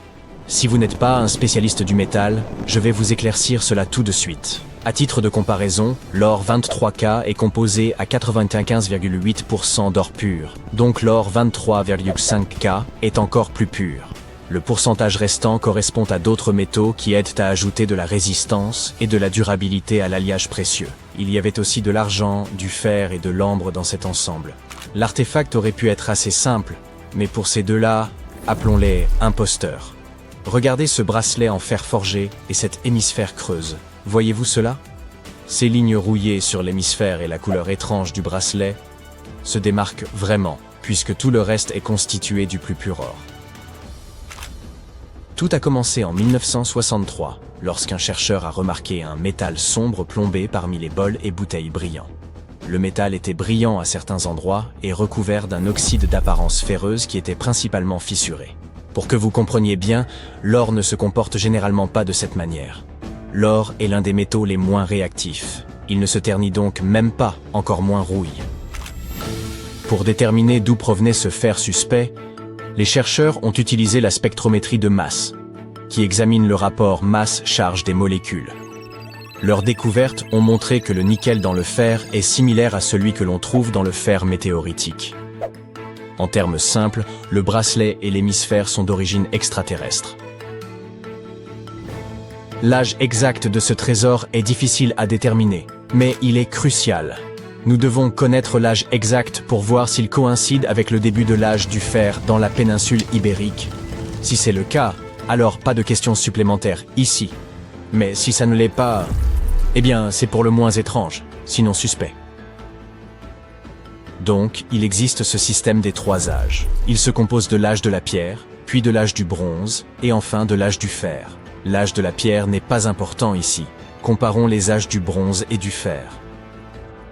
L'âge du bronze a commencé lorsque l'on s'est rendu compte que la combinaison du cuivre et de l'étain produisait un matériau plus durable que chacun de ces métaux pris séparément. Cette ère était entièrement consacrée à de grandes améliorations des outils et des armes. Mais 2 inventions majeures se sont distinguées, les systèmes d'écriture et la roue. Puis vint l'âge du fer. Cette période était entièrement consacrée à l'introduction progressive du fer dans la vie quotidienne. Le fer était beaucoup plus facile à modeler en designs astucieux que le bronze. C'était important parce que le fer, surtout lorsqu'il était transformé en acier, apportait des améliorations significatives dans tous les aspects de la vie. Les outils devenaient plus légers, moins chers et plus résistants par rapport à leurs équivalents en bronze. Vous suivez? Parfait. Ainsi, les chercheurs ont longtemps débattu de savoir si le trésor remonte à l'ère post-argarique ou à la dernière partie de l'âge du bronze. La dernière étude affirme que ces artefacts ont été créés entre 1400 et 1200 avant Jésus-Christ. Et quelque chose ne colle pas vraiment. Tout d'abord, l'âge du fer a commencé environ 500 ans après la création de ces artefacts. De plus, les anciens artisans ne pouvaient pas savoir à l'époque comment travailler avec des métaux qui sont arrivés sur Terre il y a environ 1 million d'années. Et bien que les dates soient vraiment difficiles à expliquer, il existe une explication logique pour l'artisanat. La théorie ici est que ces métallurgistes avaient simplement accès à la météorite tombée, et ainsi ils pouvaient bien l'étudier et découvrir ses propriétés avant de l'utiliser à des fins décoratives. Ils auraient pu le découvrir par essai et erreur. Et une fois qu'ils savaient exactement comment travailler avec ce métal extraterrestre, ils ont procédé à orner les artefacts avec lui. De plus, il y avait les Phéniciens qui ont contribué à leur artisanat. Il est vrai que les peuples ibériques travaillaient le métal et fabriquaient de la poterie bien avant que les Phéniciens ne s'installent sur la péninsule. Mais l'arrivée de nouvelles techniques de travail des métaux et l'introduction du tour de potier leur ont permis de produire des biens de meilleure qualité beaucoup plus rapidement qu'auparavant. Alors, nous avons découvert les origines extraterrestres des artefacts ibériques, mais devinez quoi? Cette zone est toujours suspecte. La raison en est la langue qu'ils parlaient. Vous voyez, pour la plupart des langues modernes utilisées aujourd'hui, il y aura toujours une proto-langue. Par exemple, pour l'italien, l'espagnol et le français, c'est le latin, d'où leur similitude. Mais attendez, l'ibérique était largement parlé, là où se trouve l'Espagne moderne. Pourquoi l'espagnol n'y ressemble-t-il pas? La vérité, c'est qu'aucune langue aujourd'hui ne ressemble à l'ibérien, peut-être seulement le basque, mais c'est en raison de quelques similitudes trouvées dans leur système numéro. Le basque est classé comme une langue isolée, ou simplement non apparentée à toute autre langue connue, et la seule langue isolée en Europe. La langue ibérienne est non classifiée. Bien que les écritures rédigées en elle aient été déchiffrées à divers degrés, la langue elle-même reste largement inconnue. Et regarde l'alphabet qu'avaient les Ibériens, on dirait qu'il n'appartient pas vraiment à notre planète. Oh, attends un peu, celui-ci pourrait être un peu tiré par les cheveux. Quand les Phéniciens sont arrivés sur la péninsule, ils ont apporté leur alphabet pour les Ibères. Mais honnêtement, les Ibères n'étaient probablement pas enclins à simplement copier le système d'écriture de quelqu'un d'autre, alors ils l'ont modifié jusqu'à ce qu'il paraisse complètement différent. Disons juste qu'ils ont pris un peu d'inspiration et s'en sont allés avec. Bien que les linguistes puissent deviner dans une certaine mesure comment la plupart des caractères sonnaient, traduire réellement la langue reste totalement impossible. La langue ibérique était non indo-européenne et a disparu il y a plus de 2000 ans, et il n'y a pas de langue similaire restante pour nous aider. Super frustrant, n'est-ce pas? Nous avons plus de 2000 inscriptions ibériques provenant de tombes, de pièces de monnaie, de poteries, de plaques de plomb, et même de gravures sur les parois des grottes. Mais à part une poignée de mots, nous sommes totalement dans le flou quant à leur signification. Si nous pouvions comprendre leur langue, nous aurions peut-être appris qu'ils étaient de grands penseurs et tout. Mais nous ne pouvons qu'admirer les œuvres d'art qu'ils ont laissées. La culture ibérique regorge de créations étonnantes réalisées par des artisans talentueux. Nous parlons non seulement de métallerie et de céramique, mais aussi de sculptures détaillées, de textiles, de bijoux et d'autres parures personnelles. Mais voici le hic.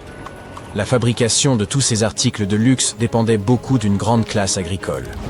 Au cœur de la société ibérique, la plupart des gens étaient impliqués dans l'agriculture et l'élevage du bétail.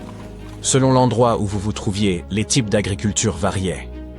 Par exemple, au nord, ils étaient entièrement consacrés à la culture des céréales, tandis qu'à Valence, ils se concentraient sur la production d'huile d'olive et d'autres aspects agricoles. À l'ouest, l'élevage était le centre d'intérêt. Cependant, nous n'avons pas beaucoup d'informations sur la vie quotidienne des nombreuses personnes effectuant ce travail essentiel. À l'inverse, nous en savons beaucoup sur la classe supérieure de la société ibérique qui contrôlait ses ressources agricoles et engageait les artisans. Dès le 7e siècle avant notre ère, nous commençons à observer un groupe de princes ibériques qui vivaient une vie de luxe, commerçaient avec les Phéniciens et profitaient d'objets de luxe sophistiqués. Vous pouvez reconnaître cette classe d'élite à travers leurs pratiques funéraires. La crémation était la méthode privilégiée pour les funérailles parmi les Ibères, et les individus riches étaient souvent trouvés dans les cimetières, avec toutes sortes de biens somptueux et de sculptures funéraires qui nous donnent un aperçu de la mode et des coiffures des riches.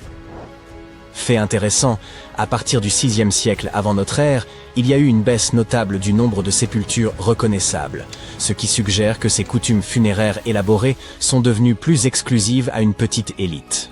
Pendant ce temps, le destin de la majorité, agriculteurs, artisans, soldats et ouvriers qui constituaient une grande partie de la population, reste en partie un mystère. Il s'agissait autrefois d'une civilisation assez avancée, mais elle a disparu sans laisser de traces. Les chercheurs pensent que cela pourrait être dû à un énorme tremblement de terre. Mais jusqu'à présent, nous n'en sommes pas sûrs. Durant des siècles, le monde s'est interrogé sur la manière dont les géants de l'île de Pâques avaient été déplacés. Peut-être que de puissants chefs mobilisaient de vastes groupes d'ouvriers pour les haler, ou que l'élite détenait le contrôle de carrières dédiées à la taille des statues. Mais nous savons à présent que les habitants de Rapa Nui ne traînaient pas leurs statues Moai comme de simples troncs inertes jusqu'à leur emplacement. Ils les faisaient marcher. Les chercheurs ont étudié près d'1 millier de moai, analysant leur forme, leurs proportions, leurs traces d'usure, ainsi que la légère inclinaison vers l'avant et la base incurvée que beaucoup présentaient. Puis une évidence s'est imposée. Ces détails relevaient d'un choix d'ingénierie. L'inclinaison déplace le centre de gravité, tandis que la base arrondie permet à la statue d'osciller tel un pendule. Une fois le mouvement lancé, l'inertie soutient chaque pas. Imaginez que vous fassiez avancer un immense enfant de pierre à l'aide de cordes et d'un subtil jeu d'équilibre. Pour en apporter la preuve, l'équipe a construit une réplique de 4,35 tonnes. Les statues originales pesaient autour de 13 tonnes, certaines atteignant 80 tonnes. Avec 18 personnes aux cordes, ils ont fait parcourir à cette statue environ 90 mètres, soit la longueur d'un terrain de football, en près de 40 minutes. C'était plus rapide et plus aisé que de tirer un bloc à plat sur des rondins ou des rouleaux. Les anciennes routes de Rapa Nui facilitaient aussi l'opération. Larges d'environ 4 mètres, leur courbure vers l'intérieur aidait à maintenir la statue stable pendant sa progression. Chaque déplacement ne consistait pas seulement à la faire avancer. Il impliquait aussi de modeler la route elle-même. Aujourd'hui encore, le paysage de l'île laisse voir ces voies qui se croisent, parfois parallèles comme des itinéraires alternatifs. Les anciens ouvriers dégageaient sans doute une portion de terrain, faisaient avancer la statue, nettoyaient davantage, puis la faisaient basculer de nouveau, selon un rythme précis. Ils semblaient consacrer autant d'efforts à préparer le chemin qu'à mouvoir la statue. Ainsi, les anciens Rapa Nui n'avaient besoin ni de milliers d'hommes, ni de machines modernes. Tout reposait sur l'ingéniosité, le sens du rythme, la coopération et une conception avisée. Leur transport n'était pas l'unique mystère entourant les moai. On savait qu'ils rendaient hommage à d'importants chefs, sans comprendre pourquoi ces emplacements précis avaient été retenus pour les statues. La plupart se dressent le long du littoral, presque comme s'ils montaient la garde autour de l'île. Une équipe de chercheurs a donc examiné ces sites avec une attention redoublée, et la réponse s'est révélée liée à l'eau. Le sol volcanique de l'île de Pâques, extrêmement poreux, absorbe rapidement les précipitations. Faute de rivières et de cours d'eau suffisants, l'eau douce y était très limitée. Il y a des siècles, les habitants dépendaient des résurgences d'eau souterraine. L'eau accumulée en profondeur dans des couches de roches ou de sol, appelées aquifères, remontait naturellement vers la surface. Lorsqu'elle surgissait près des côtes, elle se mêlait à l'eau de mer tout en demeurant potable. Les habitants de l'île la recueillaient précisément à ces points côtiers, là même où ils érigeaient les fameux moai. Ils ne se contentaient pas d'orner le rivage, ils signalaient la ressource d'eau douce la plus essentielle de l'île. La majorité des corps de moai étaient taillés dans le tuf volcanique, une pierre tendre et facile à sculpter, et la plupart provenaient d'une même carrière située à l'intérieur d'un ancien volcan. En octobre 2023, un incendie a ravagé le site, suscitant l'inquiétude de tous ceux qui sont attachés à Rapa Nui et se soucient de sa capacité à résister à de futurs désastres. Lorsque des scientifiques sont arrivés en janvier suivant, la communauté locale leur a demandé de documenter la carrière, au cas où un autre feu l'endommagerait irrémédiablement. Les géographes ont alors effectué une trentaine de vols de drones au-dessus du site, collectant pas moins de 22 000 photographies. Pendant des mois, ces images ont été traitées par des logiciels afin d'assembler chaque fragment en un modèle en 3 dimensions d'une précision exceptionnelle.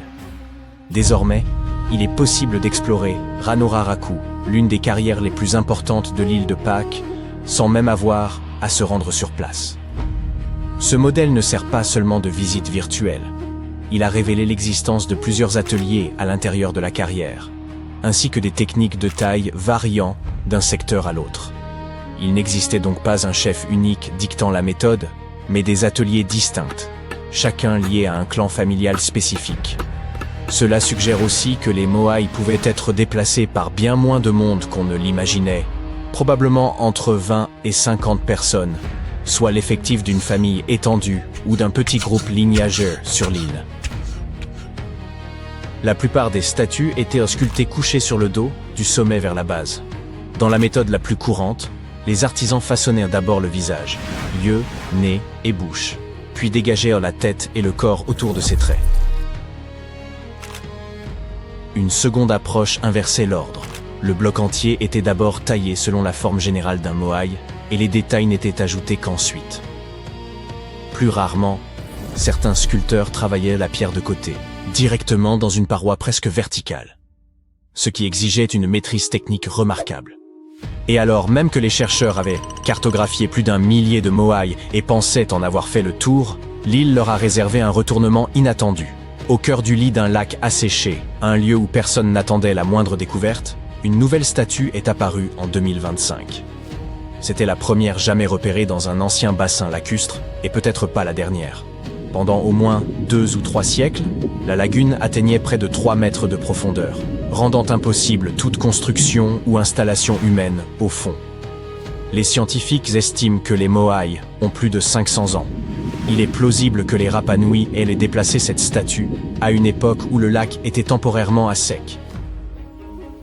La découverte mesure un peu plus d'1,50 m, soit moins que la plupart des autres statues de l'île. À mesure que la région s'assèche, le fond du lac dévoile ce qu'il dissimulait depuis des siècles. D'autres statues pourraient encore reposer sous les roseaux denses qui ont recouvert la zone pendant des générations. Désormais, avec le retrait des eaux, les chercheurs pourraient employer des instruments de détection souterraine afin d'identifier ce qui demeure enfoui. Tandis que les scientifiques poursuivent leurs recherches et élucident peu à peu les mystères des statues, la nature semble jouer contre eux. Une étude récente indique qu'à l'horizon 2080, les vagues saisonnières pourraient pénétrer suffisamment loin à l'intérieur des terres pour atteindre plusieurs des imposants moai de l'île de Pâques. Ces géants de pierre ont déjà résisté au soleil ardent, aux vents persistants, aux pluies battantes, aux lichens progressant lentement sur leur surface et même aux incendies. Toutefois, l'élévation du niveau marin menace déjà les côtes, exposant à présent les moai à un danger plus grave que tout ce qu'ils ont affronté jusqu'ici. Les chercheurs ont conçu un modèle informatique extrêmement précis, un jumeau numérique, d'une baie située sur la côte sud-est. Ils ont simulé divers scénarios d'élévation du niveau de la mer afin d'analyser la propagation des vagues dans cette zone. Les résultats montrent que d'ici 2080, les vagues pourraient atteindre les 15 moai du site, et l'une des statues les plus emblématiques et photographiées de l'île risquerait d'être submergée. Le site d'Ahu Tongariki, installé sur une vaste plateforme cérémonielle, attire davantage de visiteurs que presque tout autre ensemble de moai sur Rapa Nui. Et la menace ne s'arrête pas là. Des dizaines d'éléments culturels majeurs alentour sont également vulnérables. Anciennes habitations, pétroglyphes gravés dans la roche, sépultures, jardins lithiques. En somme, toute la mémoire matérielle de l'histoire culturelle de l'île. Si ces risques ne sont pas maîtrisés, Rapa Nui pourrait même perdre son statut au patrimoine mondial de l'UNESCO.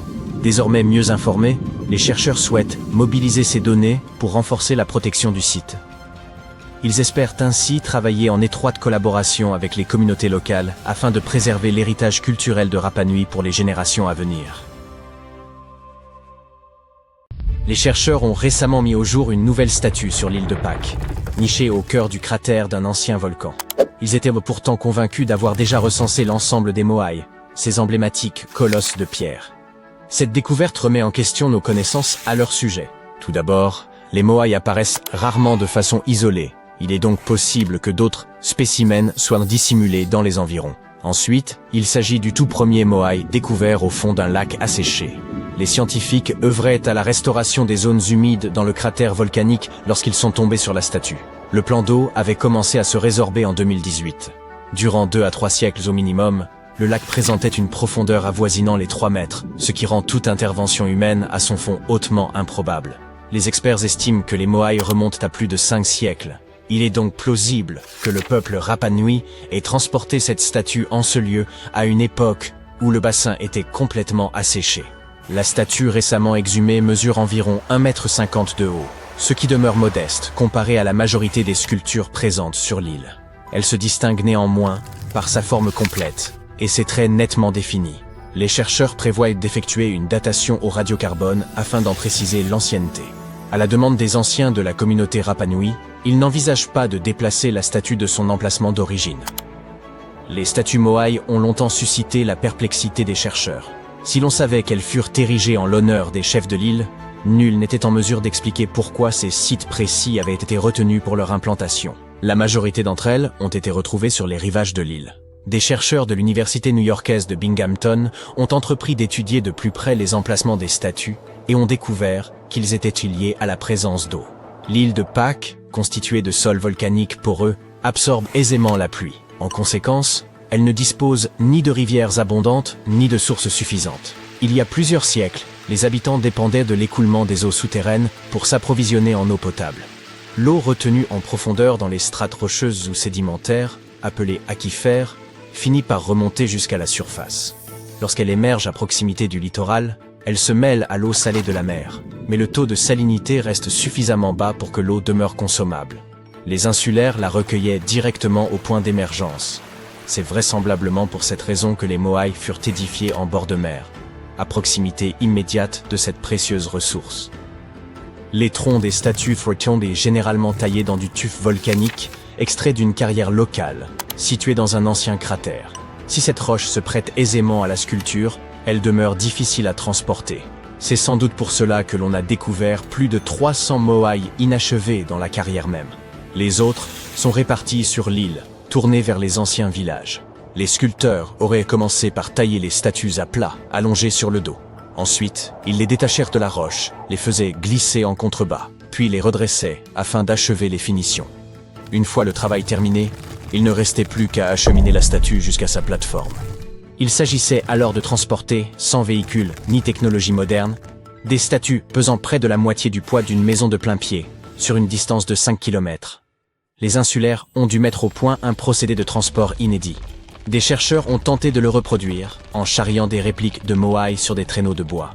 On a supposé que des palmiers avaient pu être employés à cette fin, mais cette hypothèse a été écartée. L'expérience la plus concluante à ce jour consiste à utiliser des cordes pour faire osciller la statue verticalement sur le chemin.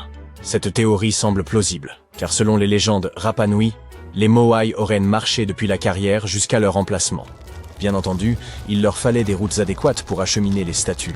Au début du XXe siècle, la chercheuse Catherine Routledge a mis au jour un réseau de voies vieilles de 8 siècles, large d'environ 5 mètres, rayonnant depuis la carrière. Selon elle, ces chemins répondaient davantage à une fonction rituelle qu'à un usage purement pratique. Comme elle n'était pas encore une figure reconnue de la science, sa théorie fut largement négligée. Plusieurs décennies plus tard, Thor Heyerdahl, aventurier et archéologue norvégien de renom, publia une hypothèse selon laquelle ces routes servaient exclusivement au transport des Moai. Certaines statues auraient, selon lui, été abandonnées en chemin sans explication évidente. Cependant, en 2010, des chercheurs ont révélé que les Moai parvenaient bien à leur emplacement final, car ils étaient installés sur des plateformes dissimulées. Le sol des routes, en forme de U, ne facilitait guère le déplacement de statues aussi massives. Aujourd'hui encore, on peut observer quelques kilomètres de ces voies, visibles depuis l'espace. On croyait autrefois que les Rapa Nui avaient détruit leur propre habitat, précipitant l'effondrement de leur civilisation. Mais une étude récente, fondée sur l'analyse par télédétection et l'intelligence artificielle, affirme au contraire que la population est demeurée stable et modérée au fil des siècles. Les insulaires auraient en effet su s'adapter aux contraintes de leur environnement, maintenant une démographie équilibrée. Parmi les indices appuyant cette vision, d'ingénieux jardins de pierre, témoignage d'une agriculture maîtrisée. Rapa Nui, aussi appelée l'île de Pâques, est l'un des lieux habités les plus reculés du globe. Baignée par le Pacifique, elle se situe à plus de 3500 km du Chili central et à plus de 4000 km de la Polynésie française. D'une superficie de 163 km², elle est constituée exclusivement de roches volcaniques. Ces volcans étant éteints depuis longtemps, le sol a perdu la plupart des éléments fertiles jadis apportés par les coulées de lave. Le climat y est également plus aride que sur les îles tropicales, et ces fonds marins profonds compliquaient la pêche, faute de récifs ou de lagons peu profonds. Pour subsister, les Rapa Nui ont donc mis au point une technique agricole ingénieuse, le jardinage lithique. Ils dispersaient des pierres de tailles diverses sur le sol, pour y cultiver notamment le taro et la patate douce. Les roches servaient à protéger les plantes des vents violents et de l'air salin, tout en régulant la température du sol. Elles relâchaient aussi lentement des minéraux, enrichissant progressivement le sol. Quelques habitants utilisent encore de tels potagers, bien que leur rendement soit très modeste. Des méthodes semblables ont été employées dans des régions peu hospitalières, comme la Nouvelle-Zélande, les Canaries ou le sud-ouest des États-Unis. Tandis que les chercheurs élucident les mystères de l'île de Pâques, celle-ci leur livre de nouvelles clés sur le fonctionnement du manteau terrestre. Longtemps, on a cru que ce dernier se déplaçait lentement, tel un tapis roulant, emportant les plaques tectoniques. Or, une récente étude menée par des géologues cubains, colombiens et néerlandais remet cette hypothèse en cause. Ils ont eu recours à la datation par zircon, une méthode analysant de minuscules cristaux formés lors du refroidissement du magma. Ces zircons contiennent de l'uranium qui, avec le temps, se transforme en plomb. En mesurant cette évolution, les scientifiques ont été en mesure de dater les cristaux et ont été stupéfaits de découvrir que certains étaient anciens de près de 165 millions d'années. L'île pourtant n'a que 2,5 millions d'années. Les chercheurs en ont conclu que ces zircons provenaient du manteau profond, remontés à la surface par du magma lors d'anciennes éruptions. Les volcans de Rapa Nui appartiennent à une catégorie dite des points chauds, créés par des panaches de roches brûlantes, s'élevant des profondeurs terrestres. En principe, ces panaches demeurent stationnaires pendant que la croûte terrestre glisse au-dessus, engendrant des chaînes volcaniques comme celle d'Hawaï. Mais la présence de ces zircons anciens sur une île récente suggère une dynamique plus complexe en profondeur. Il y a 165 millions d'années, un vaste plateau volcanique occupait l'actuelle position de Rapa Nui. Ce plateau a sombré sous l'Antarctique il y a 110 millions d'années, emporté par la subduction tectonique. Toutefois, les zircons sont restés en place, contredisant l'idée d'un manteau fluide agissant comme un tapis roulant. Cela indique que le manteau, à proximité des panaches de points chauds, est bien plus stable qu'on ne l'imaginait auparavant. Une telle révélation pourrait profondément transformer notre vision de la tectonique des plaques et des mouvements internes de notre planète au fil du temps. Bien le bonjour. Que diriez-vous de découvrir quelques artefacts cool et insolites du passé? Eh bien, allons-y. Avez-vous déjà entendu parler des miroirs magiques chinois? Ces miroirs étaient faits de bronze massif et ils avaient deux faces. L'avant était une surface polie brillante, similaire à nos miroirs typiques. C'était l'arrière qui faisait la magie. Lorsqu'une lumière vive frappait le miroir, on avait l'impression qu'il était transparent, et le dessin au dos de celui-ci était projeté sur le mur. L'arrière pouvait avoir différents motifs en fonction de ce que son créateur voulait représenter. Étant donné que le miroir était fait de bronze, personne ne s'attendait à ce que cette illusion d'optique se produise. Ces anciens artefacts remontent au 3e millénaire avant Jésus-Christ. Ils sont devenus populaires en Chine et ont été produits en grand nombre à l'époque. Finalement, leur renommée s'est estompée. Pendant des siècles, la magie de ces miroirs a déconcerté à la fois le public et les érudits. Au XIe siècle, le savant chinois Shen Kuo a décidé d'étudier ces miroirs. Par chance, il en avait 3. Il a été surpris par la capacité du métal à se comporter comme s'il était transparent. Il pensait que certaines techniques de trempe avaient créé des rides à la surface du miroir pour le rendre translucide. Pourtant, ces rides étaient imperceptibles à l'œil humain. Il s'avère qu'il avait raison. De nombreux chercheurs ont essayé de percer le secret des miroirs ouverts au fil des siècles, mais tous sont restés bredouilles. Finalement, en 1932, un certain William Bragg a découvert que Shen Kuo avait vu juste depuis le début au sujet de ces rides de surface imperceptibles. De temps à autre, les gens ouvrent plusieurs onglets dans leur navigateur et arrivent à un point où il n'y a plus de place pour en ouvrir un nouveau. Apparemment, cela se produisait aussi bien avant l'invention des ordinateurs et d'Internet.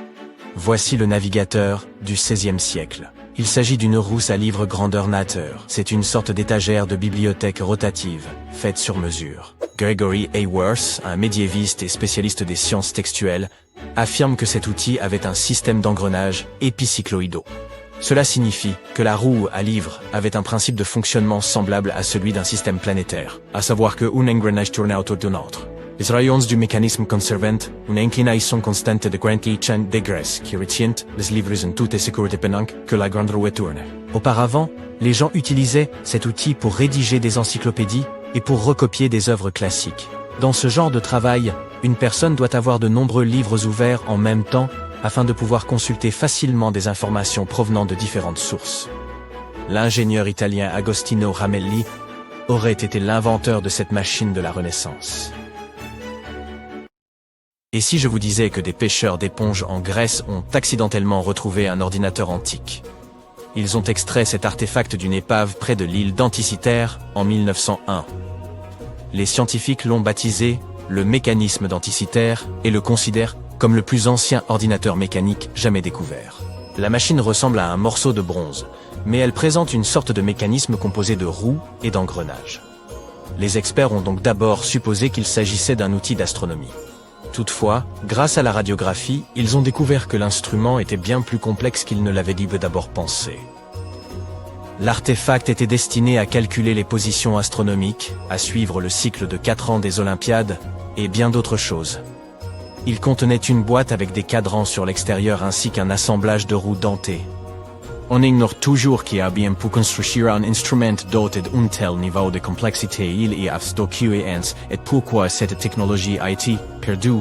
Après avoir constaté à quel point l'appareil était sophistiqué, les chercheurs ont bien dû accepter que leur perception de l'ingénierie grecque antique était erronée. Le professeur Michael Edmonds de l'université de Cardiff admet que, sur la base des connaissances liées à leur disposition, ce mécanisme ne devrait même pas exister.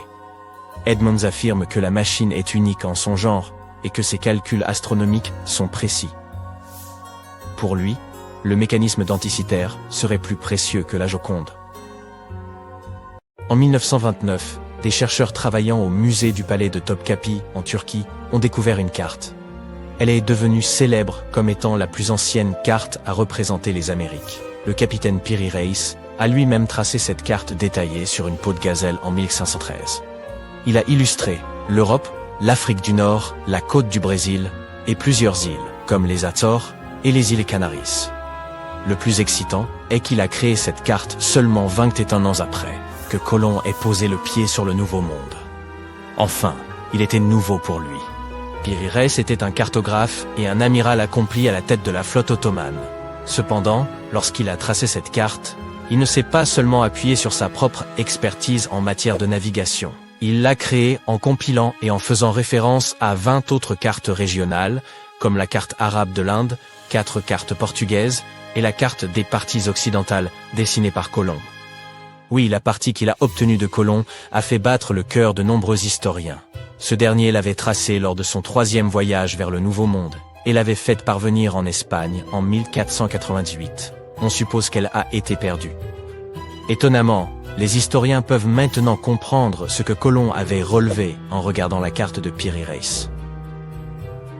Anecdote amusante. Il a également dessiné une autre carte du monde en 1528.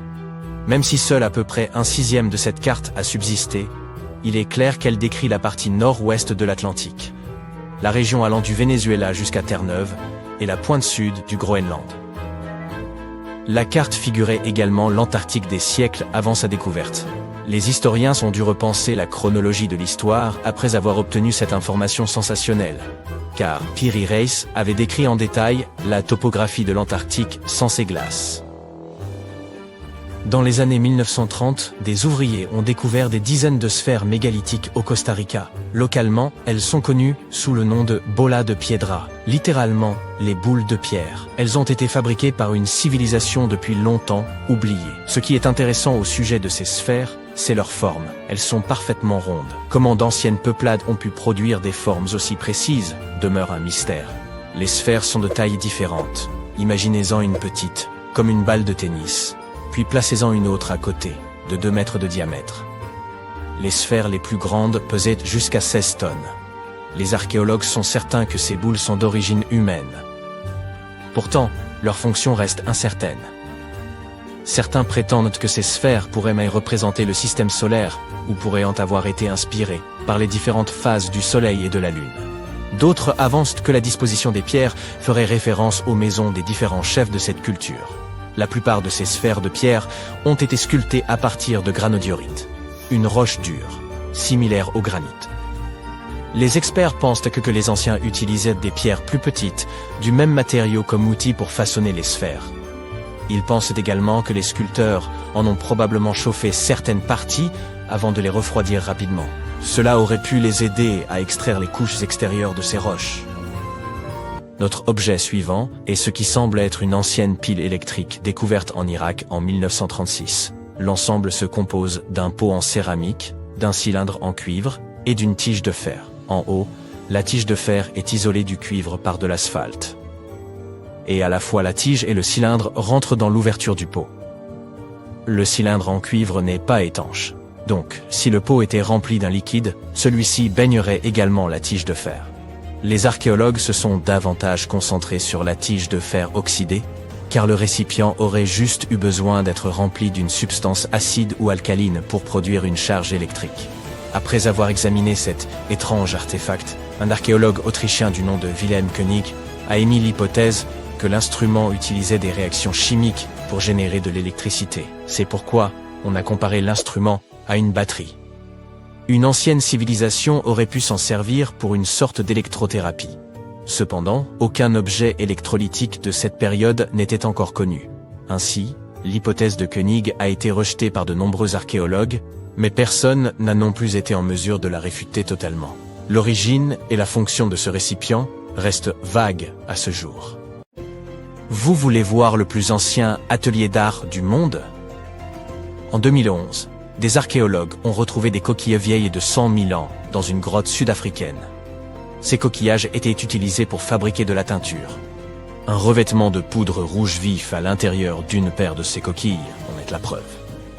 Les archéologues affirment qu'ils ont découvert un kit complet utilisé pour produire un mélange pigmenté. Dans une autre partie de la grotte, plusieurs peintures étaient exposées avec de petites étiquettes de prix dessus, destinées à la vente. Non, je plaisante, bien que celle-ci rendrait vraiment bien au-dessus de mon canapé.